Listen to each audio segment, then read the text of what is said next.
Hello friends, എല്ലാവർക്കും SS മീറ്റിലേക്ക് സ്വാഗതം. ഇന്ന് നമ്മൾ ഡിസ്കസ് ചെയ്യാൻ പോകുന്നത് 003/2018 LGSന്റെ ക്വസ്റ്റ്യൻ പേപ്പറാണ്. അപ്പോൾ ഇതിലെ 20 സയൻസ് ചോദ്യങ്ങളാണ് നമ്മൾ ഇന്ന് ഡിസ്കസ് ചെയ്യുന്നത്. അതിലെ ഫസ്റ്റ് ചോദ്യം, സസ്യങ്ങളിലെ ശ്വസനവാതകം ഏതാണ്? ആൻസർ ഓപ്ഷൻ സി ഓക്സിജൻ ആണ്. 62ാമത്തെ ചോദ്യം, ജീർണിച്ച ജൈവാവശിഷ്ടങ്ങളിൽ നിന്ന് പോഷണം നടത്തുന്ന സസ്യം ഏതാണ്? ആൻസർ ഓപ്ഷൻ എ മോണോട്രോപ്പ് ആണ്.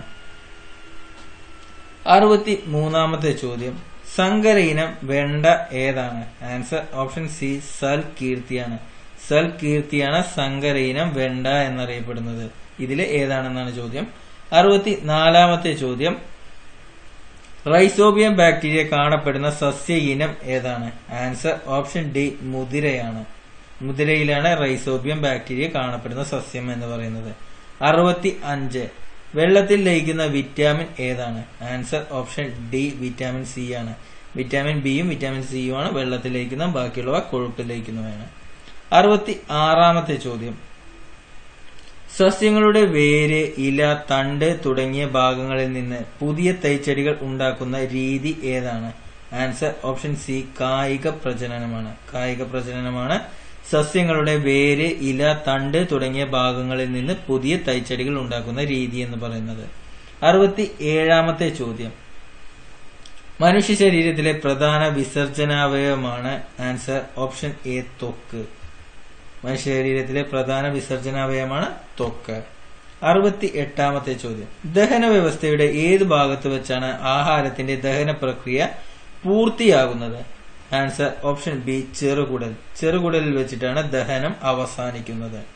69, കേന്ദ്ര തോട്ടവിള ഗവേഷണ കേന്ദ്രം സ്ഥിതി ചെയ്യുന്നത് എവിടെയാണ്? Answer option C Kasaragod. കാസർഗോഡിലെ കുടിലൂരിലാണ് കേന്ദ്ര തോട്ടവിള ഗവേഷണ കേന്ദ്രം സ്ഥിതി ചെയ്യുന്നത്.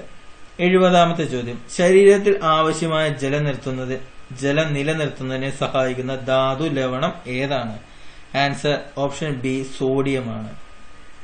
സോഡിയമാണ് ശരീരത്തിൽ ആവശ്യമായ ജലം നിലനിർത്തുന്നതിന് സഹായിക്കുന്ന ധാതു ലവണം എന്ന് പറയുന്നത്. 71ാമത്തെ ചോദ്യം, മൂലകങ്ങളുടെ വർഗീകരണവുമായി ബന്ധപ്പെട്ട തൃകങ്ങൾ എന്ന ആശയം മുന്നോട്ട് വെച്ച ശാസ്ത്രജ്ഞൻ ആരാണ്? ആൻസർ ഓപ്ഷൻ സി ഡോബറൈനറാണ് മൂലകങ്ങളെ വർഗീകരണവുമായി ബന്ധപ്പെട്ട തൃകങ്ങൾ എന്ന ആശയം മുന്നോട്ട് വെച്ച വ്യക്തി എന്ന് പറയുന്നത്. 72, ബലത്തിന്റെ യൂണിറ്റ് ഏതാണ്? ബലത്തിന്റെ യൂണിറ്റ് ഏതാണെന്നാണ് ചോദ്യം. ആൻസർ ഓപ്ഷൻ ബി ന്യൂട്ടൺ ആണ്. ബലത്തിന്റെ യൂണിറ്റ് ആണ് ന്യൂട്ടൺ. 73, ഇരുമ്പിന്റെ അയിര് ഏതാണ്? Answer option A haematite. Haematite ആണ് ഇരുമ്പിന്റെ അയിര്.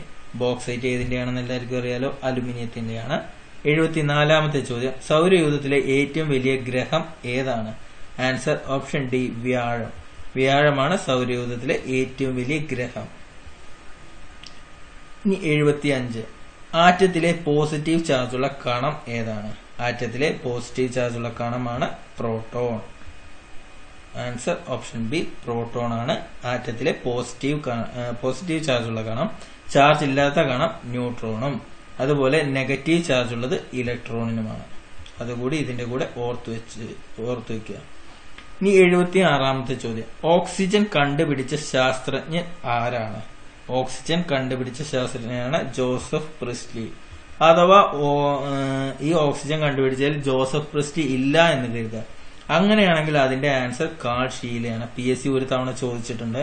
ഞാൻ ഒരു ക്വസ്റ്റ്യൻ പേപ്പറിൽ ഡിസ്കസും ചെയ്തിട്ടുണ്ട് ഈ കാര്യം.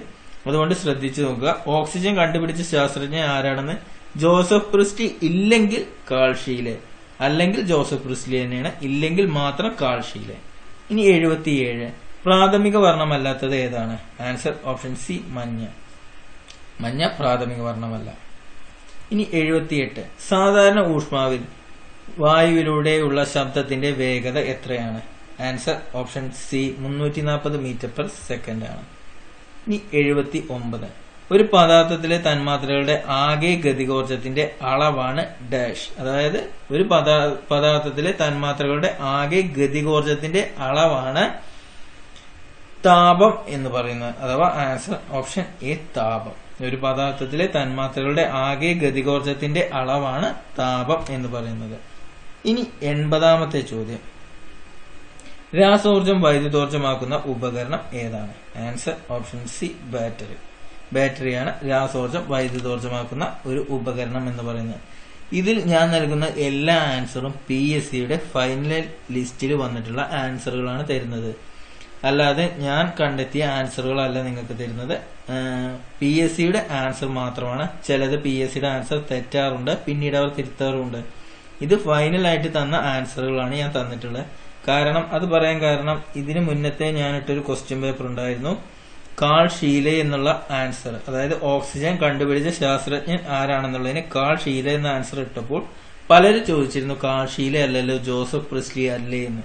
പക്ഷേ PSCയുടെ ഫൈനൽ ആൻസർ കീയിലും കാൾ ഷീലെ എന്ന് തന്നെയാണ് ആൻസർ കൊടുത്തിട്ടുള്ളത്. നമ്മൾ ഗൂഗിളിൽ സെർച്ച് ചെയ്താൽ പോലും അതിലും കാണും കാൾ ഷീലെയും ജോസഫ് പ്രിസ്ലിയും. അതുകൊണ്ടാണ് ഞാൻ ഈ ക്വസ്റ്റ്യനിൽ ഒരു കാര്യം പറഞ്ഞത്. ഓക്സിജൻ കണ്ടുപിടിച്ച ശാസ്ത്രജ്ഞൻ ആരാണെന്ന് ചോദിച്ചാൽ അത് ജോസഫ് പ്രിസ്ലി തന്നെയാണ്. ജോസഫ് പ്രിസ്ലി ഇല്ല എന്നുണ്ടെങ്കിൽ അതിന്റെ ആൻസർ കാൾ ഷീലെ ആയിരിക്കും. അപ്പോൾ അതുകൊണ്ടാണ് ഞാൻ ഈ കാര്യം ഒന്നും കൂടി എടുത്തു പറയാൻ കാരണം. അപ്പോൾ നമ്മൾ ഇന്ന് ഡിസ്കസ് ചെയ്ത ക്വസ്റ്റ്യൻ പേപ്പറിന്റെ കോഡാണ് 003/2018. അപ്പൊ ഇതിലെ ഒരുവിധം ക്വസ്റ്റ്യൻസ് അത്യാവശ്യം ടൈറ്റിലാണ് വന്നിട്ടുള്ളത്. ചില ക്വസ്റ്റ്യൻ നമുക്ക് തന്നെ ഡൗട്ട് ഉണ്ടാക്കുന്ന ക്വസ്റ്റ്യനും ഉണ്ട്. അതുകൊണ്ട് തന്നെ നിങ്ങൾ ഈ ക്വസ്റ്റ്യൻ പേപ്പർ കൃത്യമായിട്ട് പഠിക്കുക. കാരണം ഇതിലെ പല ക്വസ്റ്റ്യനും നിങ്ങൾക്ക് ഈ വരുന്ന പ്രിലിമിനറി എക്സാമിൽ വരും. നിങ്ങൾ ഉദ്ദേശിച്ച ഓപ്ഷനുകൾ ഉണ്ടായിരിക്കണം എന്ന് യാതൊരു നിർബന്ധവുമില്ല. അതുകൊണ്ടാണ് ഞാൻ പ്രീവിയസ് ഇയറിലെ ക്വസ്റ്റ്യൻ പേപ്പർ നിങ്ങൾക്ക് മാതൃകയായിട്ട് ഇട്ട് തരുന്നത്. അപ്പൊ നിങ്ങൾക്ക് ഈ വീഡിയോ ഇഷ്ടപ്പെട്ടാൽ നിങ്ങൾ മറ്റുള്ളവരിലേക്ക് കൂടി ഷെയർ ചെയ്യുക. Thanks for watching.